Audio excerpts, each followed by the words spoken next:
Bueno, muy buenas noches a todos. Les damos la bienvenida el día de hoy, 4 de julio del año 2023, a iniciar y aperturar los trabajos de este Seminario Nacional de Derecho Penal y Sistema Penal Acusatorio.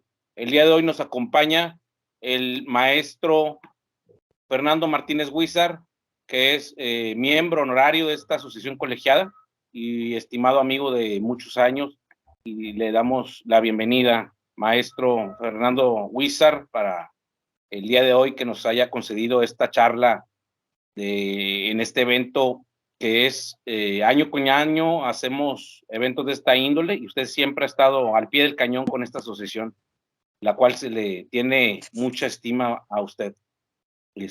Para ello le voy a dar la lectura a la síntesis curricular, que es lo más relevante de nuestro invitado especial. La síntesis pues podría ser muy amplia, nos podríamos pasar a lo mejor la hora de conferencia dando la síntesis del invitado, pero nos vamos a reservar a lo más destacado que nuestro ponente considera dentro de su síntesis. El licenciado Fernando Martínez Huizar es licenciado en Derecho y Ciencias Jurídicas por la Universidad Metropolitana de Monterrey, la UMM. Es maestro del Sistema Penal Acusatorio por la Universidad Autónoma del Noreste, la UANE. Cuenta con una especialidad en Derechos Humanos por la Universidad de Salamanca, España. Tiene experiencia como docente impartiendo cursos, conferencias, diplomados, certificaciones y exposiciones temáticas en instituciones de educación superior, nacionales y extranjeras relacionados con el sistema penal acusatorio y los derechos humanos. Tiene cargos honoríficos dentro de esta asociación colegiada como miembro honorario desde el año 2018, como presidente de la Comisión de Iniciativas Legislativas en el año 2020 y presidente de la Comisión de Derechos Humanos en el año 2021 de esta misma asociación colegiada. Tiene experiencia laboral. Él prácticamente ha sido abogado desde el año 2006 a la fecha y desde el año 2018 es el fundador del despacho jurídico Huizar y Asociado. Por esto y más, el día de hoy tenemos como ponente al maestro disertándonos un tema de gran relevancia del sistema penal acusatorio, como lo es el efecto corruptor en el sistema penal acusatorio. Sin más que agregar, le cedo el uso de la voz y muchas gracias, maestro. Gracias a ti, hermanito. Mucho gusto, Héctor. Mucho gusto a todos los participantes que se unieron a escuchar esta plática. Esperemos hacerla lo más digerible posible. Es un tema, desde mi punto de vista, muy sencillo, y el problema aquí de este tema es la forma en cómo lo están adoptando las autoridades. El efecto corruptor, como todos lo conocemos, se hizo muy famoso, muy relevante en el caso de Florence Cassés, y después de ahí salió la sentencia que diera pie a algunos criterios más relevantes en cuanto al efecto corruptor. ¿Qué es el efecto corruptor? ¿Cómo se ve o cuál es la diferencia del sistema tradicional con cómo se aplica y cómo se debe de aplicar o cómo se está aplicando en el sistema penal acusatorio? El efecto corruptor, como todos lo sabíamos en el sistema tradicional, era viable ir nulificando medios de prueba, o en aquel entonces pruebas, hasta buscar en un momento dado lo que era el incidente de desvanecimiento de datos, o lo que comúnmente pasaba, que en el amparo te decretaban nulas las pruebas y se emitía una nueva sentencia sin tomar en cuenta las pruebas que se habían afectado de nulidad. Ese era el efecto más conocido que teníamos en el sistema tradicional, que en el amparo te tumbaban pruebas, como comúnmente o coloquialmente decíamos, te tumbaron tantas pruebas, ahora van a resolver la sentencia sin estas pruebas, y obtenías las sentencias absolutorias. Pero no te daban la libertad, a veces de facto, en las resoluciones de amparo, sino que eran resoluciones con efectos para emitir una nueva resolución. ¿Qué pasa en el sistema penal acusatorio y cómo lo podemos advertir? En el sistema penal acusatorio tenemos que entender que el efecto corruptor, como bien lo señala en los criterios de la Corte, ahorita les mencionaré algunos, uno de ellos el número de registro 235-63, el cual establece los elementos básicos del efecto corruptor, que parten toralmente de la conducta de los oficiales. Es decir, cuando los oficiales policíacos, ministeriales, investigadores, obtienen pruebas con violación a los derechos fundamentales. Ojo, no solamente la tortura la podemos utilizar para esta situación del efecto corruptor. Hay más circunstancias que violentan el debido proceso y que la obtención de pruebas con el solo hecho de violentar cualquier derecho humano, esa prueba está afectada de nulidad. Sin embargo, lo más conocido del efecto corruptor es el comportamiento de los policías. Entonces, en este sistema penal acusatorio, el punto toral para determinar si los oficiales realizaron violaciones a los derechos fundamentales es efectivamente el momento del control de la detención. Hay muchos temas que la verdad, muchas resoluciones que me han llamado mucho la atención por algunos tribunales, por algunos jueces, y bueno, incansables de la búsqueda, hemos obtenido resoluciones muy favorables al momento de interponer tanto los recursos de apelación como los juicios de amparo. Ahorita citaré algunos ejemplos para que tengamos más claridad. Pero tenemos que entender que los jueces, hay unos jueces que todos mis respetos al momento de verificar la violación de derechos fundamentales, y sin embargo hay otros jueces que son muy estrictos para determinar lo que viene siendo el incumplimiento de una norma penal y el incumplimiento de normas procesales. ¿A qué me refiero con esto? Hay jueces que al momento de analizar la flagrancia, me voy a situar en un caso concreto, no analizan la retención posterior de los investigados en el lapso en que se pone a disposición de la Fiscalía. Muchos conocemos los tiempos comunes que establecen 2 horas, hora y media, 45 minutos. Sin embargo, esta retención que surge ante la apuesta del Ministerio Público, hay un dato relevante que se los paso como tip. Muchos oficiales, los invito a que los entrevisten, dicen, es que ese tiempo yo lo utilizo para hacer el informe policial homologado. Bien, entonces, si esa es la función, estamos de acuerdo que el informe policial homologado es el hecho criminal. Es la noticia que da pie a la carpeta de investigación. Y si ese informe policial homologado se obtiene en un lapso en el cual está retenido sin ninguna justificación, sin ponerse a disposición del agente del Ministerio Público, por sí solo pudiera ser nulo por obtenerse con violación a derechos fundamentales. ¿Cuál es el trabajo de la defensa? Acreditar que efectivamente esa retención es con la finalidad no solamente de elaborar el informe policial homologado, sino de maquilar la totalidad de los indicios que van adjuntos al informe policial homologado y que en esa retención, esa prueba hace nulo tanto al informe policial homologado como a todas las pruebas. Ejemplos.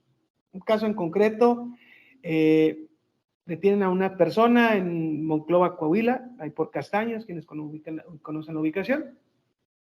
Durante ese lapso, lo detienen aproximadamente, un ejemplo, 2 de la tarde. Y lo ponen a disposición a las 6:30 de la tarde, no 7, pasaron 5 horas aproximadamente. Y al momento de que lo ponen ya a disposición de la Fiscalía, bueno, la persona, aparte de que iba golpeada, pues los policías dicen, no, es que yo primero me lo llevé a mi base, hice mi informe policial homologado, hice mis cadenas de custodia, hice las trazabilidades y posteriormente lo puse a disposición de la gente del Ministerio Público. Bien, esas 5 horas por sí solas no se van a acreditar para que ya se dé la nulidad de los medios de prueba o de los datos de prueba, perdón, dentro de la etapa de control de detención. Cuando ustedes escuchen el match o tengan esa duda de que efectivamente en ese lapso se realizaron violaciones a los derechos fundamentales, es bien importante la investigación para poder acreditar la violación a los derechos fundamentales. Una recomendación es la inspección tanto al lugar de los hechos y una inspección que hagan por un auxiliar o por algún perito, si así lo desean, sobre los tiempos de recorridos y traslados con las velocidades que establecen regularmente los oficiales dentro de los informes policiales homologados, calculando diferentes rutas, calculando tráficos y calculando las circunstancias que pudieran adherirse a un retraso. ¿Por qué? Porque nunca nos dan los tiempos de traslado. Regularmente del lugar de la detención al lugar de la fiscalía pueden ser 20 minutos y siempre tenemos un lapso de 2 horas y tratan de justificar a veces las lesiones de nuestros representados en caso de ser defensores. Al momento de que en este caso en concreto analizan la detención, el juez toma un criterio muy novedoso y me llama la atención, que se los quiero compartir.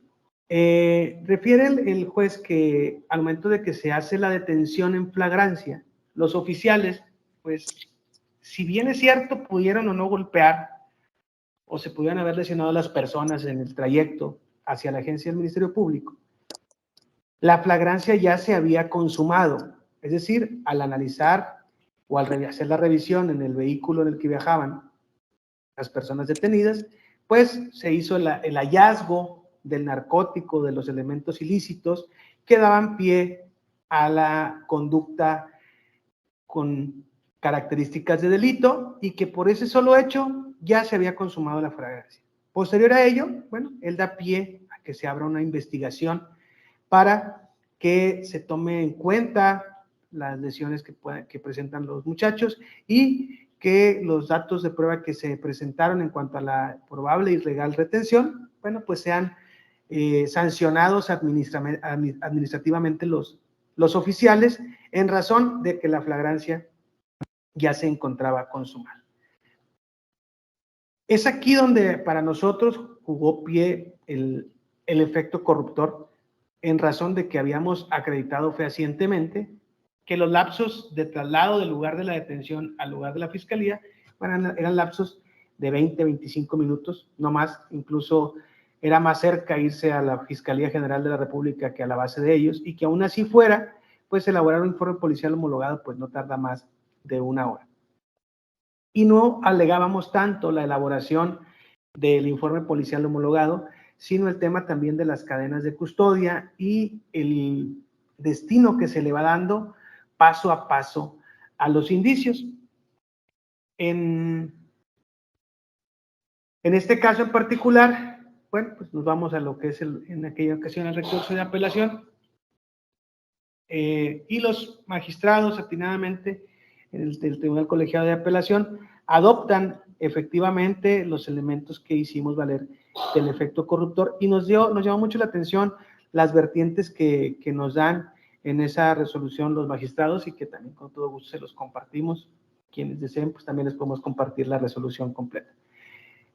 ¿Qué refieren los magistrados de apelación? Y casi, bueno, gracias a aquellos magistrados que nos dan algún tipo de clases en todas sus resoluciones, nos empiezan a establecer más herramientas que hacer valer dentro del sistema penal acusatorio para lo que vienen siendo los efectos corruptores y la trascendencia dentro de este sistema.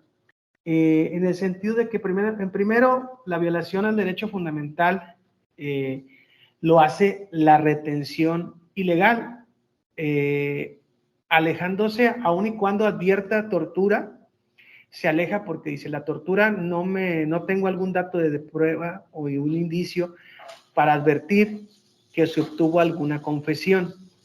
Sin embargo, se advierte que la elaboración de documentos oficiales que se tienen que realizar bajo lineamientos estrictos que establece el protocolo para el primer respondiente, y que no advierte o no refiere, aun y cuando la Corte había establecido que lo pueden llevar a un dictamen médico, que pueden realizar cierto tipo de actos. Estos actos deben ser totalmente informados ante el Ministerio Público con cuestiones cronométricas, es decir, todo lo que las actividades que vaya realizando el oficial después del ilícito, después de tener las personas a su disposición, física, no jurídica, debe estarlas informando ante la fiscalía, así como los actos que vaya recabando de investigación. Es decir, si estás elaborando un informe policial homologado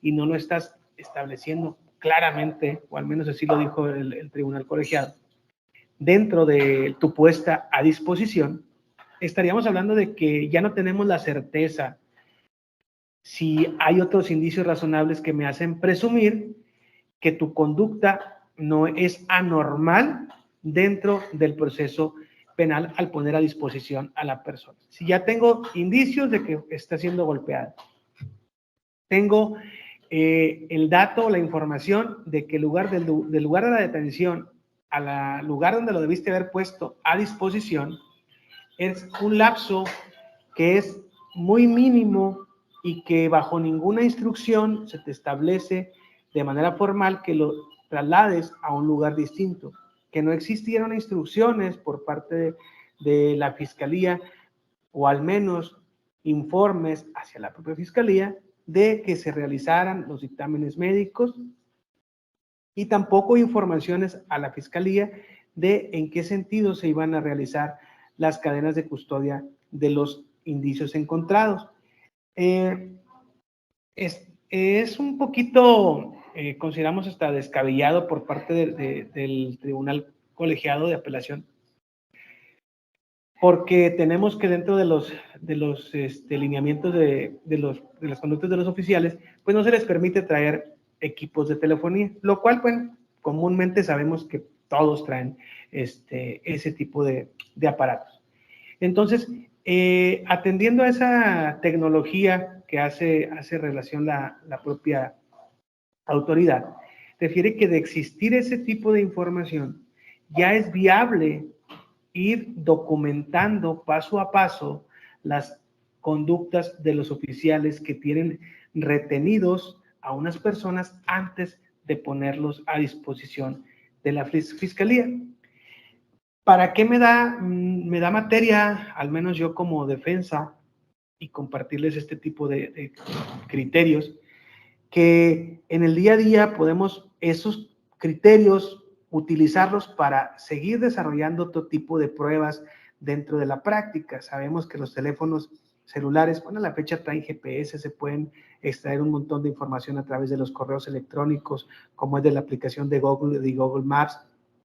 Casi todos los teléfonos tienen un correo electrónico y podemos documentar cierto tipo de actos de investigación, incluso dentro de la etapa de investigación desformalizada, como es el momento de una detención y antes del control de la detención, para poder obtener información muy prematura, así lo quieren llamar, pero que no pueda ser inválida para que se tome en cuenta dentro de la audiencia de control de detención y buscar esos fines del efecto corruptor. ¿Cuál es la consecuencia del efecto corruptor? Pues no es la inmediata libertad solamente, sino es la nulidad de todos y cada uno de los datos de prueba obtenidos en contravención a los derechos fundamentales, que en lo común que conocíamos dentro del sistema tradicional, pues era la confesión y después los señalamientos y después otra vez la confesión y lo que se derivaba de una confesión, otro señalamiento y otro testigo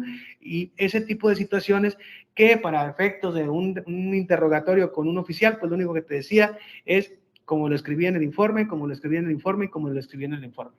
Ese tipo de circunstancias que ahora tenemos una libertad probatoria nos da la oportunidad de entender o poder dilucidar que el efecto corruptor, el punto toral para acreditarlo, es desde el control de la detención y considero que todos los litigantes a veces nos quedamos cortos dentro de esa etapa de control de detención, aun y cuando advertimos ese tipo de conductas. Sé bien que no es fácil tener elementos suficientes a veces para investigar, sin embargo, cuando los detectamos es importante entender que con una aplicación de estas teorías y de estos criterios de la Corte, pues no solamente estamos buscando salvaguardar una parte de la integridad de nuestros representados, que sería la libertad, sino que lo que buscamos es invalidar la totalidad de las pruebas y buscar la sanción para el Estado, quienes así lo deseen, para tratar de acabar con ese tipo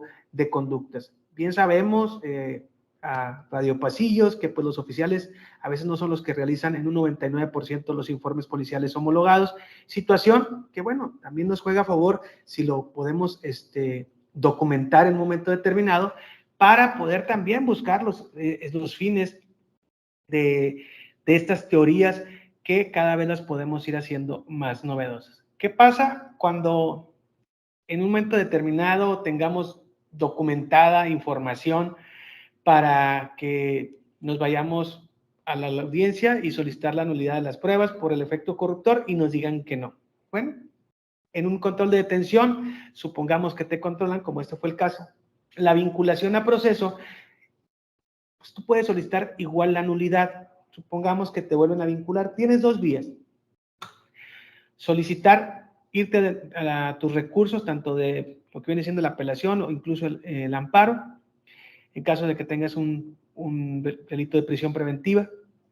O bien, también lo que podemos buscar es un incidente de nulidad de los datos de prueba de conformidad con el artículo 264 y provocar también, en caso de que tenga una negativa, pues también la situación de nuevamente los recursos de apelación o de amparo. ¿Qué pasaría aquí con el tema de que yo me vaya a un incidente de nulidad de datos de prueba en la etapa de la investigación formalizada? Tengo la oportunidad de que todas las pruebas que yo no alcancé a obtener dentro de la audiencia de control de detención, ampliación o duplicidad del término constitucional, tengo la oportunidad de volver a recabar datos de prueba, no para acreditar la comisión del hecho delictivo, la probable participación, simple y sencillamente para acreditar que esas pruebas fueron obtenidas con derechos fundamentales, como si estuviera alegando mi control de detención. Es decir, dentro de un incidente de nulidad de datos de prueba, tengo la oportunidad también de ofrecer datos de prueba, aunque no esté establecido de manera formal dentro del Código Nacional, y con ello buscar la nulidad de esos datos de prueba en cualquier etapa del procedimiento, siendo esta herramienta una herramienta incidental, con la que, si bien es cierto, ¿para qué la voy a promover si en la audiencia de control de detención no me los declararon nulos, ni en la etapa de vinculación a proceso?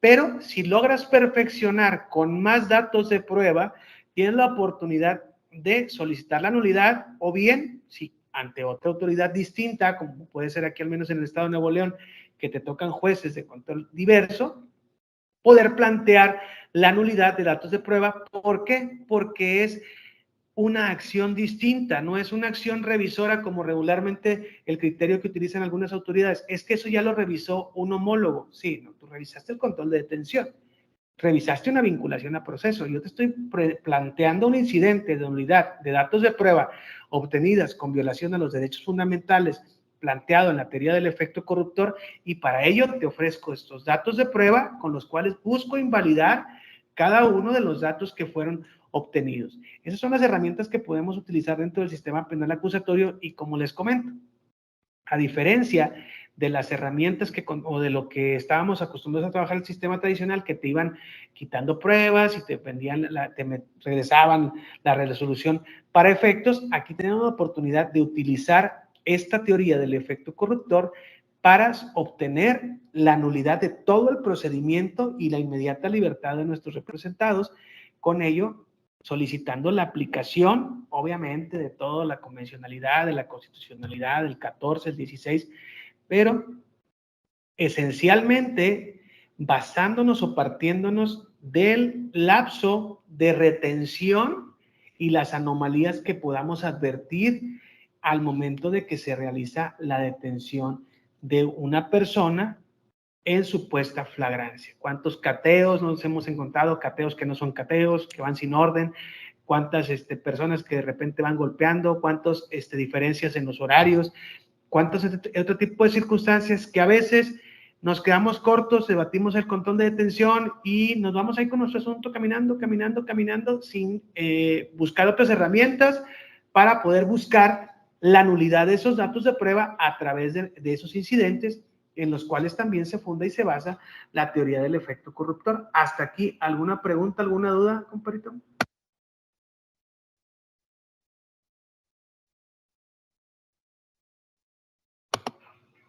Héctor, a ver si alguien tiene alguna pregunta.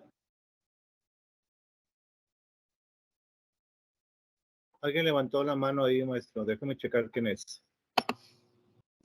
¿Qué tal, Lic? Soy el Lic Alejandro Morales. Sí, adelante, Lic. Lic, una preguntita. El referente al incidente de nulidad va interpuesto, bueno, se resuelve, en este caso, el juez de primera instancia. O sea, es decir, ¿lo resuelve el mismo o tendría que ser como un recurso de apelación? No, es una solicitud normal como una audiencia de revisión de medidas cautelares. Tú haces tu solicitud de audiencia ante el juez de control para que te fijen audiencias sobre nulidad de datos de prueba o incluso en un juicio puedes, a media audiencia puedes solicitar la nulidad de medios de prueba una vez que se desahogó la prueba, nulidad de prueba. En cualquier momento puedes promover tu incidente de nulidad de datos de prueba, pero la diferencia entre la nulidad de prueba es que vas a solicitar la nulidad ya en juicio o en una apelación. Aquí, como vas a solicitar nulidad de datos de prueba, tú haces tu planteamiento, obviamente nada más pides la audiencia. Todos los datos de prueba que hayas recabado, ya sean bitácoras de radio, entrevistas, GPS, los vas a correr traslado a la fiscalía, o en dado caso que haya alguna víctima, vas a correr traslado y vas a llegar a la audiencia para debatir sobre la nulidad de esos datos de prueba obtenidas con violación a derechos fundamentales. Es como lo comparo con una audiencia de revisión de medidas cautelares. No sé si tengas alguna duda o te quedó claro. Sí, me quedó claro. El término igual es que 48 horas. Pues. Mira, en esas no hay término, ¿sí? Aquí todo va a depender del enfoque que tú le des. Si tienes una persona que está privada de su libertad y hay algún sentido de urgencia, deberás plantearlo de manera correcta para que te fijen la audiencia lo más inmediato posible, ¿sí? En un dado caso de que no sea así, bueno, solicitar algún otro recurso de revocación o incluso alguna queja en contra de la autoridad, como lo establece, creo que es el 197 de la queja contra las autoridades, para que te den la audiencia lo más pronto posible. No hay un plazo, porque no es de 48 horas, como la audiencia de revisión de medidas cautelares. Gracias, Lic. Vi que alguien más se había levantado la mano. Licenciado Alfredo Moreno. Sí, gracias, Lic. Nada más me puede repetir, por favor, el número de registro del efecto corruptor. Era el 23563. Gracias. En ese vienen los elementos, son tres, es el A, B y C de los...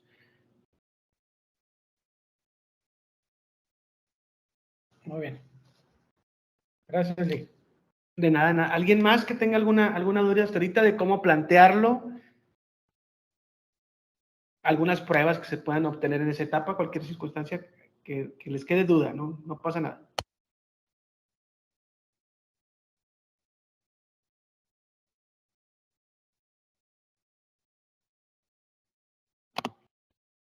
Bien. No quiero pensar que les expliqué muy bien, ¿eh? El tema, insisto, no es muy largo, no da muchas variantes, es un tema muy concreto. El problema es el punto, al momento de aplicarlo, es un tema que tenemos que tener mucho tacto al momento de plantearlo porque se basa única y exclusivamente en datos de prueba y entendamos que el dato de prueba es únicamente hacer referencia al contenido de, ya sea documentos, videos o cualquier otro tipo de entrevista, fotografías, para poder sustentar esa información. Entonces, sí es importante que entendamos que aun y cuando a veces tenemos las pruebas, debemos ser muy técnicos al momento de plantear este tipo de incidentes, ¿sí? Ese es el tema correcto para poder que tengamos los elementos suficientes y conocer los 3 elementos del efecto corruptor para que cuando lleguemos a algún recurso de apelación o de amparo, bueno, tengamos los efectos que buscamos. Digo, por si lo que les comentaba del ABC, de lo que viene en el criterio de la primera sala, el primer elemento es que la autoridad ministerial realiza alguna conducta fuera de todo cauce constitucional y legal. Es decir, si lo volvemos a comparar con las etapas del sistema penal acusatorio, estas se dan dentro de la etapa de control de detención. Uriel Cortés levantó la mano, adelante. Adelante, Hola, buenas noches. mi brother. Sí, bro, ¿cómo estás? Hola, buenas noches. Lick, tengo una pregunta.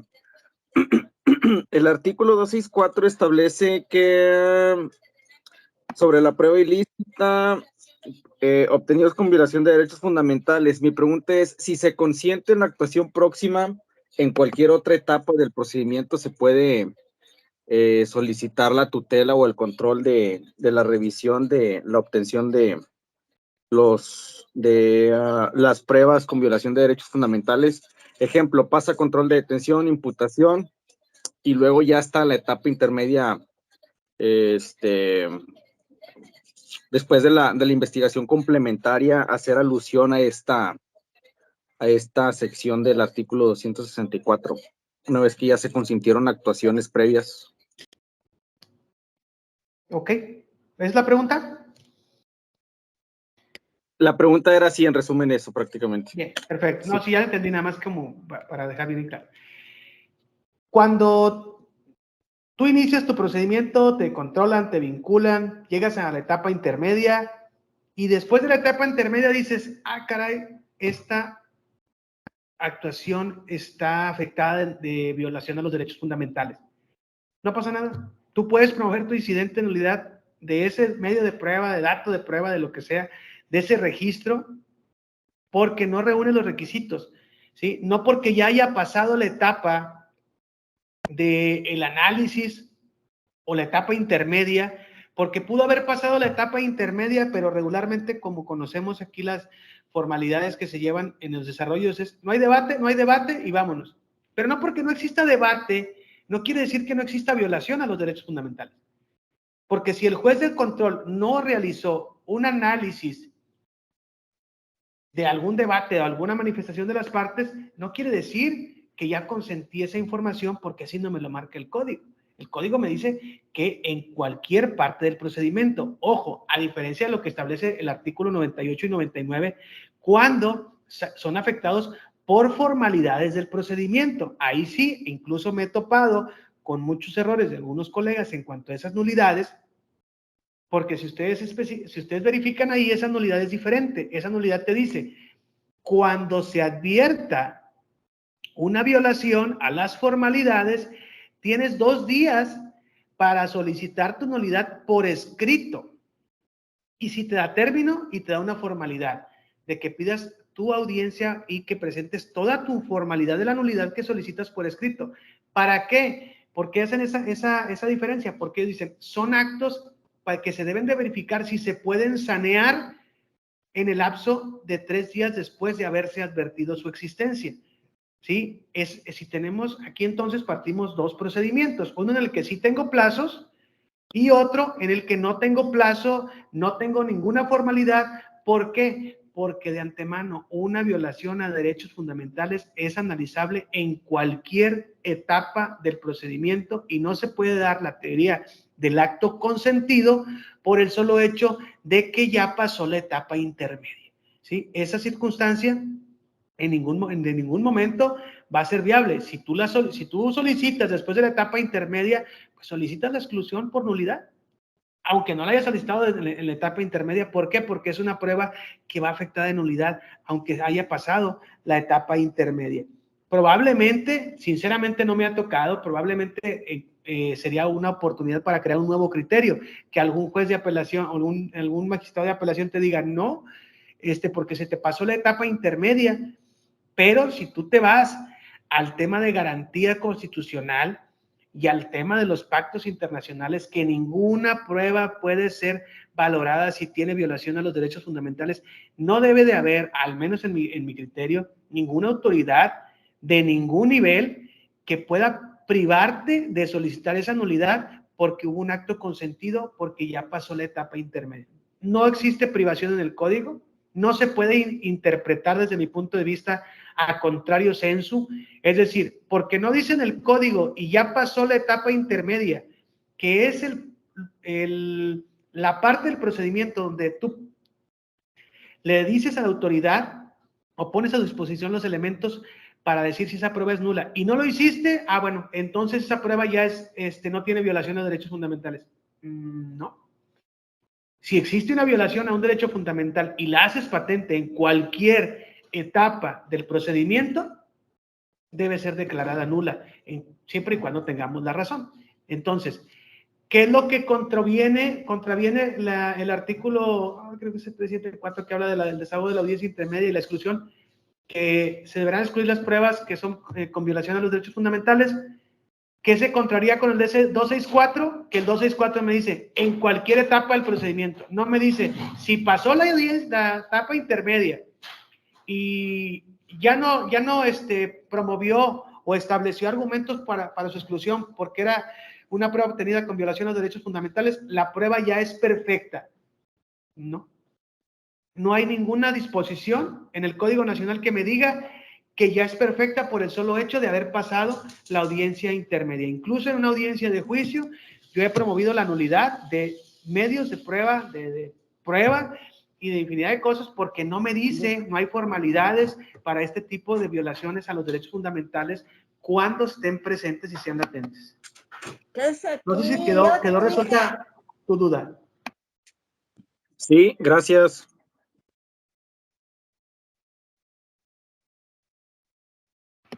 Bien, si alguien más tiene una duda en cuanto a este tema no sé, que si hubiese una prescripción de esto, en cuanto a la nulidad de la prueba por violación de derechos fundamentales, me la hace saber, ¿no?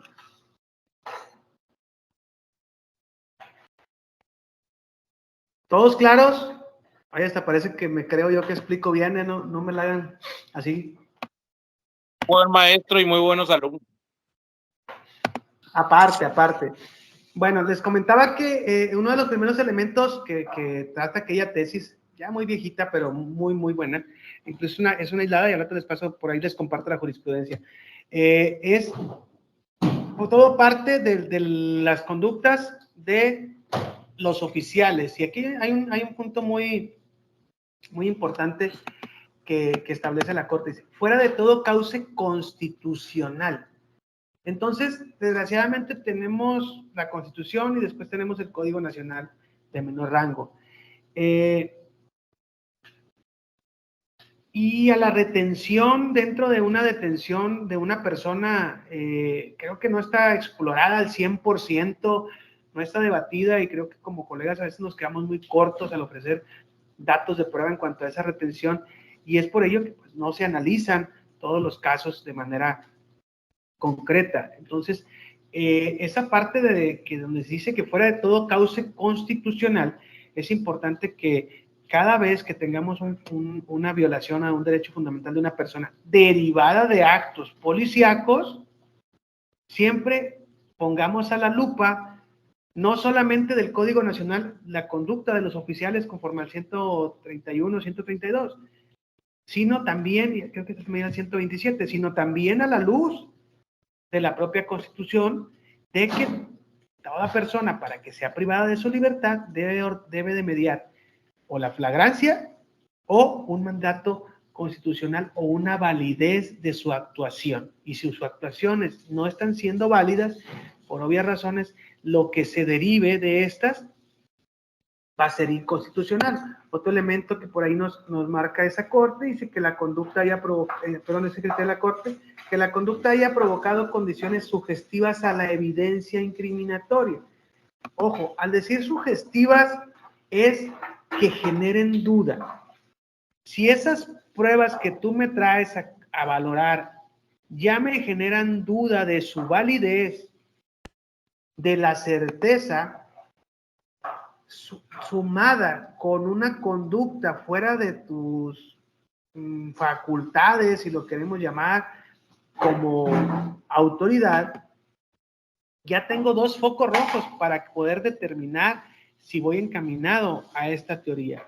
Es decir, si yo logro acreditar esa sugestividad en la prueba obtenida en la retención, inclusive en la detención de mi representado, puedo ir construyendo mi teoría del efecto corruptor, y la más importante, que es que esas conductas dejen en estado de indefensión a nuestro representado.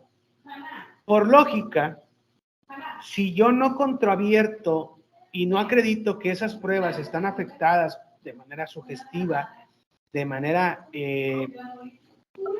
intencional, a que yo no me pueda defender, pues voy a estar frito. Pero sin embargo tenemos aquí una bien fácil: las horas. Siempre hay cambios de horas en un 99, en un 98% de los informes policiales homologados, gracias a Dios. O a lo mejor a veces no, ¿verdad? Porque hay delitos que sí deberían de ser muy, muy sancionados. Pero si usted ya tiene un cambio en las horas, pues yo creo que ese cambio de horario en un informe, pues no creo que haya sido ni gratis, ni con la intención de no sancionarte, pero me dejas en un estado de indefensión, porque si yo tenía o no tengo los recursos o no tengo las habilidades para poder acreditar que yo estaba a esa hora en otro lugar, pues sí está afectado de nulidad. Tendría que buscar la forma de acreditarlo, y es en donde a veces nos quedamos cortos en acreditar ese tipo de circunstancias. Me hablaba la vez pasada un colega, me decía, ¿cómo ofrezco la bitácora de radio para que se introduzca vía lectura a la audiencia de juicio? Porque no cuadra lo que dice las horas y lo que dicen los policías con lo que se informó al C5. Le dije, es que la bitácora de radio no reúne ninguno de los requisitos de excepción para que se introduzca vía lectura. Desgraciadamente estamos haciendo las cosas mal, esto, al menos también incluso en algún tiempo, hasta que ya logramos perfeccionar, pero tendrías que traer a la audiencia de juicio al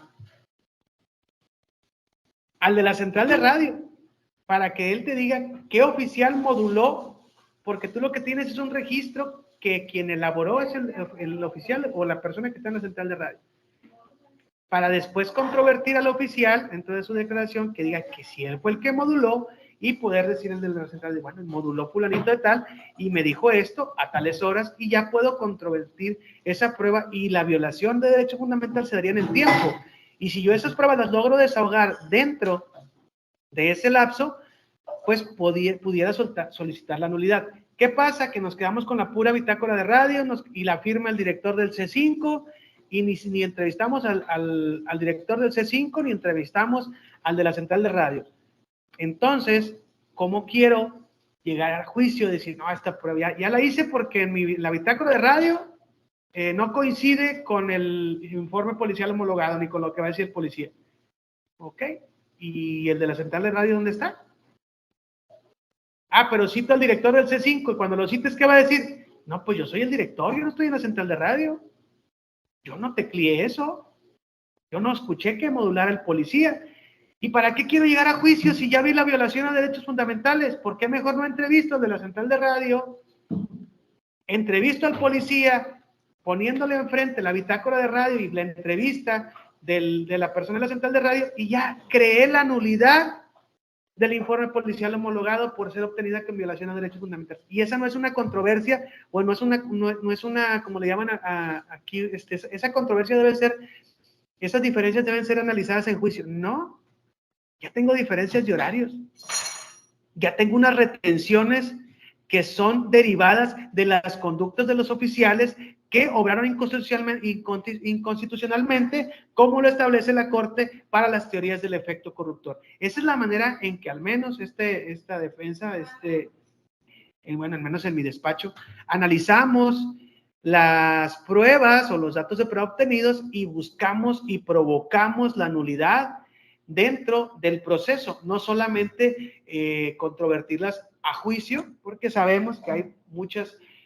malas actuaciones, unas de voluntad propia, otras no tanto, otras por ignorancia, pero siempre si tenemos un error, no necesariamente tengo que llegar a juicio si conozco el medio para poder obtener la información necesaria y desde antes advertir que la prueba es ilícita, que es nula, derivada de las actuaciones de los policías.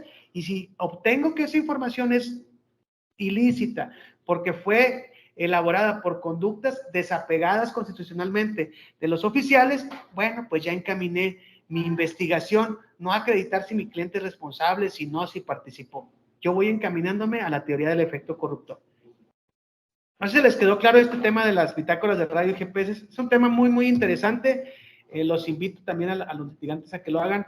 Les comparto al menos lo que vivimos, ¿no? Como litigantes, para que puedan también, pues podamos irnos mejorando y retroalimentando. No, yo no soy del que se queda con las novedades jurídicas que vamos haciendo y esa es la intención, ¿no? Que vayamos impulsando este nuevo sistema penal acusatorio. ¿Alguien tiene una duda en cuanto a esto de las bitácoras, cómo provocar la nulidad de esos con esta información? Con todo gusto para poder apoyarlos. Acá, dame más. Juan Fuentes Barajas, a tus órdenes. Muy buenas noches para todos. Me tocó el caso, perdón, me tocó el caso de que nosotros hicimos una inspección a un navío. Entonces, nosotros encontramos algo ilícito en ese navío y la Secretaría de Marina Armada de México nos pidió a nosotros las bitácoras de seguimiento y también pues nuestro grabado de radiocomunicaciones, porque dijeron que era para uso de prueba oficial. Por eso me quedé ahorita muy pensativo con lo que estaba escuchando de usted. Bueno, la verdad es que no todos utilizan este tipo de cosas, ¿verdad? Yo los invito a que las utilicen y entiendo que que a este tipo de pláticas vienen elementos policíacos y los felicito. Y la verdad, a veces yo platico con algunos policías, digo, a mí me da mucha tristeza que llegan y los reciben las agencias del Ministerio Público y los quieren tratar como sus auxiliares. Siéntate aquí, yo hago el informe y nomás fírmale y se me equivoqué y regrésate. Sin saber que a la fecha, no sé si algunos de aquí, al menos como litigantes, sepan, en el estado de Nuevo León tenemos a 7 oficiales de diversas corporaciones detenidos por alteración de informes policiales homologados, por modificaciones en las horas. Y desgraciadamente, ya cuando empiecen a surgir ese tipo de problemas ya más masivos, vamos a tener otro tipo de detalles porque pues tendremos que llamar también agentes del Ministerio Público orientadores que realizan los informes policiales homologados, porque no creo que los policías se vayan a quedar callados y querer cargar con estas cruces. Entiendo que falta capacitación de los oficiales, pero desde mi punto de vista, llenar un informe policial homologado en cuanto a los hechos es la manera más simple. Únicamente vas a plasmar lo que tú viste. ¿Cuál es el problema? Que empezamos a querer inventar, que empezamos a querer hacer de más. Después nos dejamos guiar por otras autoridades. Cuando realmente un informe policial homologado considero que se puede realizar en 1 hora. ¿Sabes qué? Aquí está mi informe policial homologado. Ahí está tu detenido en celdas de cualquier municipio. Y ya te lo puse a tu disposición y yo voy a seguir mis rondines. ¿Para qué me quieres aquí? ¿Para hacer qué? Ahí tenemos a veces a 10 unidades de policía paradas de un municipio y ya no hay policía, ya no hay unidades porque todos los ministerios públicos ahí los tienen a los pobres y modificando hechos, modificando horas, modificando circunstancias que al final del día pueden salir a la luz y los únicos afectados van a ser los policiales, los oficiales policíacos o incluso la propia sociedad. Digo, vámonos al tema de que no solamente busquemos liberar a las personas, podemos tener la sociedad, pues, nunca va a haber justicia. ¿Por qué? Porque los policías ya no van a querer detener gente en cuanto se vengan a este tipo de circunstancias que están saliendo a la luz derivado de este tipo de circunstancias. Créanme, ya he encontrado hasta modificaciones de bitácoras de radio de algunos municipios que se contraponen contra otros registros, contra GPS y contra tan cuanta cosa. Entonces vienen muchas cosas dentro de estas malas prácticas y pues sí, desgraciadamente esas informaciones, Juan Fuentes, pues son utilizadas dentro de procesos judiciales. ¿Qué le puede salvar? Pues que el abogado no le sepa el sistema y que nomás haya pedido la pura bitácora de radio y ahí se quedó. Porque si no hay quien sostenga esa versión, que el de la central de radio y que nadie, o sea, que esa prueba, aunque sea violatoria de derechos fundamentales, no la supieron aprovechar y ya se amoló, ya la libró usted como policía. Pero si se encuentra gente más hostigosa y odiosa, como a veces solemos ser algunos abogados, pues sí puede haber problemas, ¿no? No sé si alguien tenga una duda en cuanto a este temita.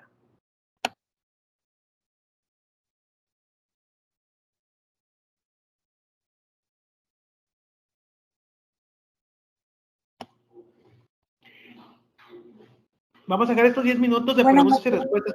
Venga, a ver, ¿quién está hablando? No como pregunta, pero por decir, a mí me toca trabajar en una secretaría y dentro de la secretaría me doy cuenta que muchas veces los elementos, usted menciona 60 minutos como máximo, o sea, que lo que es una hora para redactar un IPH. Sin embargo, muchos de los elementos tienen, pues sí, un poquito o un muchito de trabajo al estar redactando. Yo a veces les llamo la atención por la ortografía y ellos, pues algunos los que sí tratan de seguir el consejo, se tardan un poquito más buscando que la palabra sea correcta. Siempre les explico lo de tiempo, modo y lugar y como que para que todo cuadre, y hay veces que sí tengo elementos que me hacen unas revisiones bien bonitas, pero sí se tardan entre 2 y 2 horas y media. Y eso es solamente en falta administrativa. Considero que cuando ya es un evento que es una puesta a disposición, pues pueden tardarse un poquito más. ¿Cómo me comprueban esos elementos que de buena fe ellos trataron de hacer un buen IPH con una buena redacción, con una buena secuencia y cronología? Si vamos a tratar de debatirles, es que te tardaste más. Otra de las cosas que yo me doy cuenta es que muchos de mis elementos vienen del sur del estado y que tienen muy pocas oportunidades de estudio, por lo cual también se les dificulta bastante la computadora y una redacción, inclusive que ellos le entiendan, porque muchas veces no saben manifestar o plasmar lo que ellos vieron tal como fue. No sé si me explico. Claramente, y la entiendo, pero tampoco la justifico. Acuérdense que el papá de los pollitos es el Estado, ¿sí? Y estamos en una sociedad en la que, aun y cuando exista un informe policial homologado, entendemos o debemos entender que estamos ante una libertad probatoria. Yo soy de la idea de que si se quisiera trabajar bien, el informe policial homologado puede incluso debiera desaparecer en un futuro, en algunos años. ¿Para qué quiero un informe policial homologado si traigo una cámara en el pecho? No lo ocupo el informe policial homologado. Te pongo a disposición mi video y ahí está la persona. Es que no sabe escribir, pero sé hablar. Estoy instruido para hacer las cosas. Y tú eres el agente del Ministerio Público que va a determinar si esto es delito o no. Yo nomás te lo traigo a disposición porque a mi criterio estaba cometiendo un ilícito. Pero ¿qué pasa? Que de repente ya empezamos a veces a presionar tanto a los oficiales, se vienen a dar otro tipo de actos, incluso de corrupción, otro tipo de conductas, y dices tú, bueno, es que se tardan en llenar el informe policial homologado porque quiero que lo haga bonito. Créanme, hemos tenido sentencias condenatorias con oficiales que no saben escribir de manera correcta, pero saben determinar las circunstancias, tiempo, modo y lugar. ¿Qué es lo que necesito? Si está mal escrita la palabra, ¿va a cambiar el tipo penal? No. Si le faltó acento, no. Recordemos que en cierta manera no son abogados, son partes procesales, pero no son los abogados y conforme a sus funciones están establecidas algunas otras circunstancias. No es una obligación, o al menos yo, desde mi punto de vista, y si usted lo tiene un fundamento, se lo agradecería. Dentro de todo el protocolo de primer respondiente no me dice que deban escribir las palabras correctas con acentos y comas.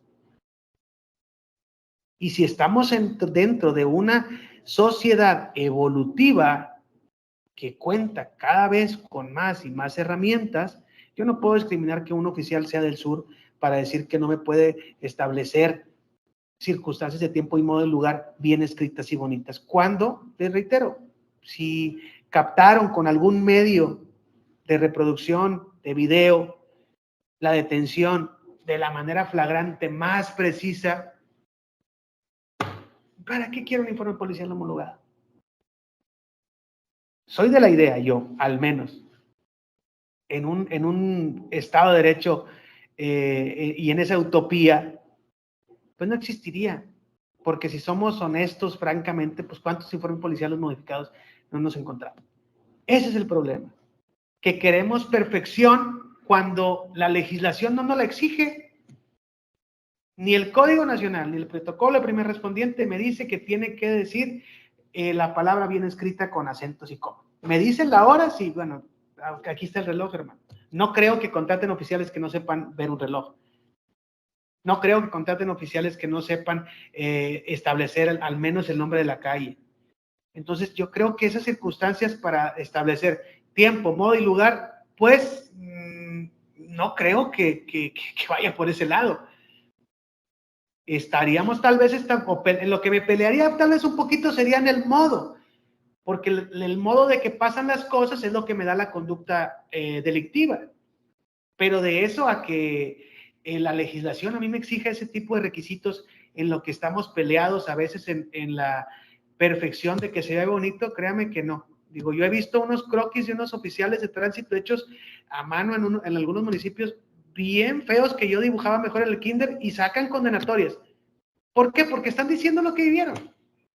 Entonces, yo por eso ese es mi punto de vista, mi percepción de que a veces tratamos de denigrar a nuestros elementos policíacos, quitándoles su chamba, y eso nos obliga a que como yo ya no viví la detención, pues ahora sí, a ver, y luego dígame entonces qué pasó. Entonces póngale así. No, pues ya, el hecho ya es otro.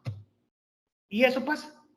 Entonces, si me equivoco también, pues dígame, ¿verdad? Pero esto lo veo casi todos los días y creo que al menos desde mi punto de vista, y se lo reitero, si tiene algún fundamento que me diga a mí que las letras tienen que estar bien escritas y las palabras, se lo acepto con todo respeto, pero no lo he visto. Porque el procedimiento sería una utopía, eso no existe. No existe. Maestro Loesa, lo escucho. Gracias, maestro. Buenas noches a todas y a todos. Más que nada para compartir un comentario acerca de lo que hace mención ahorita en este momento. Hay que tener bien en claro que ahora, desafortunadamente, sin tratar de ofender a alguno de los presentes, los ministerios públicos ya no quieren hacer su trabajo. Ellos ya buscan la forma del cómo no y justificar para no atender a los oficiales, o en este caso a los primeros respondientes, que como efectivamente hace un rato la licenciada mencionaba, debido a su desconocimiento.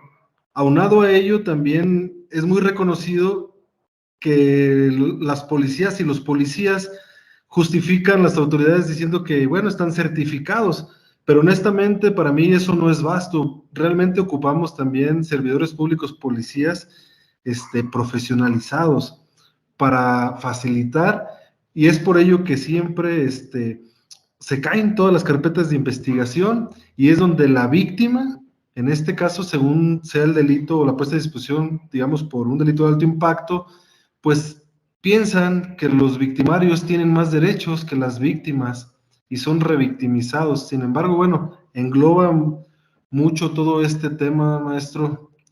Muchas gracias. Sí, mira, más que la apatía de los ministerios públicos y el desapego de las autoridades, y por eso quisimos hablar, o por eso le dije a Héctor y escogimos el tema del efecto corruptor. Como le dije hace un momento a la licenciada que habló, pues el Estado es el papá de los pollitos, ¿no? Él tiene que tener capacitación constante a los oficiales. Los oficiales no son auxiliares de los ministerios públicos, son trabajadores de la seguridad. Ellos realizan una función, pero ¿qué pasa? Que van, digo, yo conozco muchos oficiales, no puedo decir que son mis amigos porque pues, mejor se me vería mal, a lo mejor no me consideran sus amigos porque les tomamos los expedientes, pero no los tomamos porque nosotros queramos, sino o sea, estamos dentro de un sistema en el que los ministerios públicos le tienen apatía a los policías tienen apatía con los agentes investigadores, y luego los otros con la Policía Federal.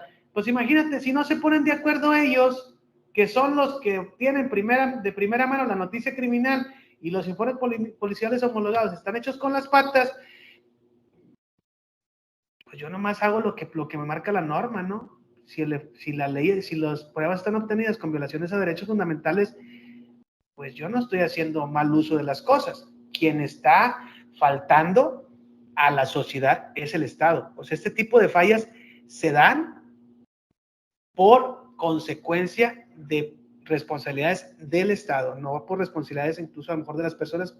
Sabemos que falta capacitación, sabemos que falta empatía entre todas las autoridades, pero pues entre lo que se ponen de acuerdo los unos afectados a la sociedad, y también, así como hay gente que es inocente, también tenemos gente que es culpable, pero pues mientras que puedas demostrar su inocencia, la inocencia de una persona cuando realmente lo es, créanme que es muy, muy, muy satisfactorio, ¿sí?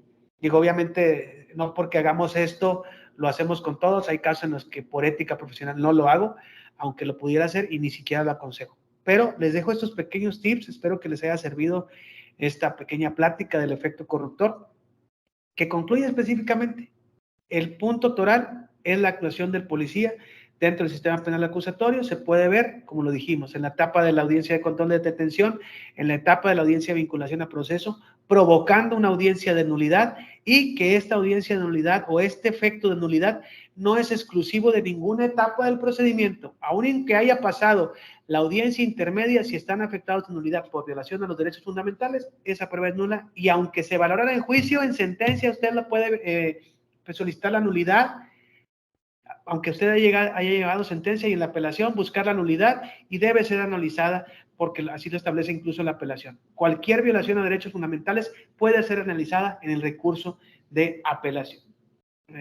¿Alguna duda, compañeros? Ya son las 9 de la noche, no sé si quieran aportar algo, si tienen alguna duda de lo que les expliqué. Ya se les hice un pequeño resumen. Se parte de la actuación de los policías, control de detención, vinculación, podemos provocar la nulidad, y que no es exclusiva de la etapa intermedia y que no tiene nada que ver con la nulidad a las formalidades, como lo establece el artículo 98, 99, 100 del Código Nacional. Muchas gracias, maestro. Se cede el uso de la voz ya por última ocasión, antes de cerrar los trabajos de esta noche. Pues reina el silencio, maestro. No me queda más que agradecerle esta sublime plática en el cual nos ha dado mucha luz en base a la experiencia y trayectoria que usted ha realizado durante tantos años. Yo soy testigo de su arduo trabajo jurídico, académico, y pues es un gran honor que nos haya acompañado esta noche. Le voy a pedir al ingeniero Ramón Espinosa, por favor, si nos puede compartir en nuestra pantalla un documento que el día de hoy, en representación de esta asociación colegiada, su servidor, Héctor Sánchez, le vamos a hacer entrega por esta magistral ponencia. El Colegio de Abogados y Criminólogos del Estado de Nuevo León, AC, extiende el presente reconocimiento al maestro Fernando Martínez Huizar, colaboración y apoyo en la impartición de la conferencia magistral intitulada El efecto corruptor en el sistema penal de justicia penal acusatorio, en fecha 4 de julio del año en curso, en los trabajos del Seminario de Derecho Penal Acusatorio, firmado por nuestro presidente nacional, el doctor Julio César Ortega González, el día de hoy, 4 de julio, en Monterrey, Nuevo León, a las 21 horas de la noche. Muchas gracias, maestro Fernando Martínez Huizar. A ustedes, compadre, muchas gracias para todos. Feliz Día de la Independencia de Estados Unidos para todos los gringos que parecemos oaxaqueños. Muchas gracias, maestro. Buenas noches, gracias. De nada, abrazo a distancia, y cualquier cosa, cualquier duda, Saludos desde estoy a sus Michoacán. órdenes. Lo poquito que sabemos, ya saben que siempre lo compartimos sin ningún apego para nada, ¿eh? Estamos a sus órdenes. Muchísimas gracias. Gracias, Desde Ensenada, California. Gracias, luego.